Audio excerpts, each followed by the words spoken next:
রাজবাড়ীর বালিয়াকান্দি উপজেলার জামালপুর গ্রামের তরুণ সঞ্জয় ঘোষের সঙ্গে ব্রাজিলের তরুণী জেইসা অলিভেরিয়া সিলভার বিয়ে হয়েছে।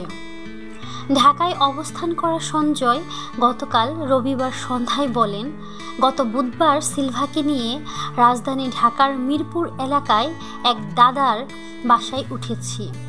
ওই দিনই আমরা আদালতের অনুমতি নিয়ে বিবাহ বন্ধনে আবদ্ধ হয়েছি।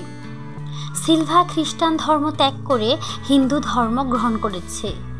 বিয়ে হিন্দু ধর্মানুসারে হয়েছে। এতদিন কেন বিয়ের কথা প্রকাশ করেননি? এ প্রশ্নের জবাবে সঞ্জয় বলেন, সিলভার বাংলাদেশে আসা এবং গ্রামের বাড়িতে যাওয়ার ঘটনা মিডিয়ায় এত বেশি প্রচারিত হয়েছে যে আমরা খুবই বিব্রতকর অবস্থায় পড়েছি। মাঝে প্রচণ্ড ভয়ও পেয়েছিল সিলভা। আমি তাকে সাহস জুগিয়েছি, বলেছি বিষয়টি অত গুরুতর নয়।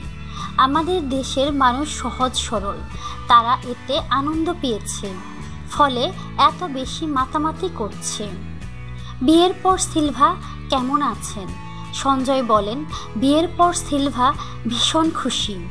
সে পুরোপুরি সুস্থ রয়েছে। প্রতিদিন সে তার বাবা ও মায়ের সঙ্গে মোবাইলে কথা বলছে, আমাকেও কথা বলতে সুযোগ করে দিচ্ছে। বিয়ের খবরে সিলভার বাবা মা সহ পরিবারের অন্যান্য সদস্যরাও খুশি হয়েছেন। তবে এত খুশির মধ্যেও সঞ্জয়ের মনটা কিছুটা খারাপ।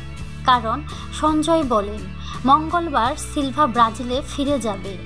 আবার কবে ফিরবেন নাকি তিনি ব্রাজিলে যাবেন, এ বিষয়ে তিনি আপাতত কিছু জানাতে রাজি হন। আমাদের চ্যানেলটি লাইক, কমেন্ট, শেয়ার এবং সাবস্ক্রাইব করতে ভুলবেন না।